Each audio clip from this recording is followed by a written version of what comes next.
ये बुलबुल चिड़िया का घर है। बुलबुल चिड़िया अपने शौहर और 2 छोटे बच्चों के साथ रहती है। मौसम बदल रहा होता है। मौसम अब सर्दी से गर्मी की तरफ जा रहा होता है और बुलबुल चिड़िया अपने दोस्तों के साथ बाहर मौसम एंजॉय कर रही होती है। मौसम देखो कितना प्यारा हो रहा है। हम कल दरिया पर पिकनिक मनाने चलते हैं। अरे हाँ, कितना मजा आएगा और हम खाने की चीजें भी अपने साथ लेकर चलेंगे।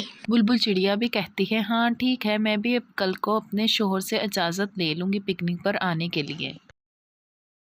और फिर घर जाकर बुलबुल चिड़िया अपने शौहर की पसंद के सारे इतने मज़े मज़े के खाने बनाती है। अरे सुनते हैं, आ जाएं जल्दी से, मैंने खाना लगा दिया है। अरे वाह बेगम, आज तो आपने कमाल ही कर दिया। मेरी पसंद के इतने मजे मजे के खाने बनाए हैं। खैर तो है। नहीं नहीं, ऐसी कोई बात नहीं, आप आराम से खाना खाएं। और फिर खाने के बाद बुलबुल चिड़िया जल्दी से अपने शौहर के लिए गरम गरम चाय ले आती है। अरे वाह बेगम, आज तो खाने का मजा आ गया है। अब मैं सोने के लिए जा रहा हूँ। और फिर बुलबुल चिड़िया का शौहर खाना खाने के बाद जाकर सो जाता है। वो अभी सोकर उठता ही है तो बुलबुल चिड़िया अपने शौहर के लिए कोल्ड ड्रिंक ले आती है। वाह बुलबुल, आज तो तुम मेरी बहुत खिदमत कर रही हो। खैर तो है।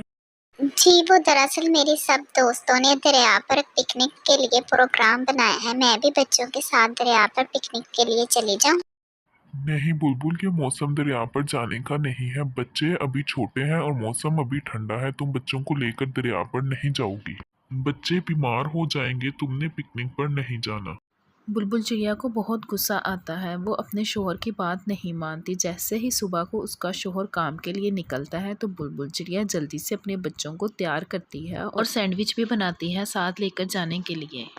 बुलबुल चिड़िया जब दरिया पर पहुंचती है तो देखती है कि उसकी सब दोस्तें पहले ही दरिया पर मौजूद होती हैं और बुलबुल चिड़िया का इंतज़ार कर रही होती हैं। जैसे ही बुलबुल चिड़िया आती है वो सब दरिया में खूब नहाते हैं, इंजॉय करते हैं। नहाने के बाद पारो चिड़िया दरिया के किनारे पर सबके लिए समोसे फ्राई करती है और फिर सब मिलकर समोसे, सैंडविचेस और फ्रूट्स खाते हैं और खूब इंजॉय करते हैं। खाना खाने के बाद बच्चे स्लाइड पर झूले लेते हैं। उनको स्लाइड पर झूले लेने का बहुत मज़ा आ रहा होता है और फिर बुलबुल चिड़िया घर आकर दोनों बच्चों को टाइम से सुला देती है। और फिर एकदम से बुलबुल चिड़िया को चिंटू के रोने की आवाज़ आती है। अरे मेरे बेटे को क्या हुआ है? ओह, इसको तो बहुत तेज बुखार हो रहा है।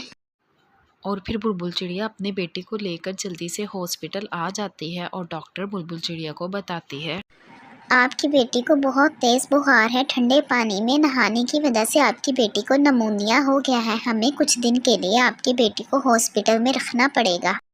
देखा, मैंने तुम्हें मना भी किया था बच्चों को लेकर ना जाओ। पानी ठंडा होगा और बच्चे बीमार हो जाएंगे। देखा, अब अपनी मर्जी करने का नतीजा। और फिर बुलबुल चिड़िया को अपने शौहर से बहुत डांट पड़ती है। बुलबुल चिड़िया को खुद भी अपनी गलती का एहसास हो जाता है और उससे बुरा लग रहा होता है। मुझे बच्चों को लेकर नहीं जाना चाहिए था। बुलबुल चिड़िया अपनी बेटी के लिए सूप बनाकर लेकर जाती है और उससे माफ़ी मांगती है, बेटा मुझे माफ़ कर देना। मेरी गलती की वजह से तुम्हें इतनी तकलीफ़ से गुजरना पड़ रहा है, इतने इतने इंजेक्शंस लग रहे हैं तुम्हें, मुझे माफ़ कर देना मेरा बेटा।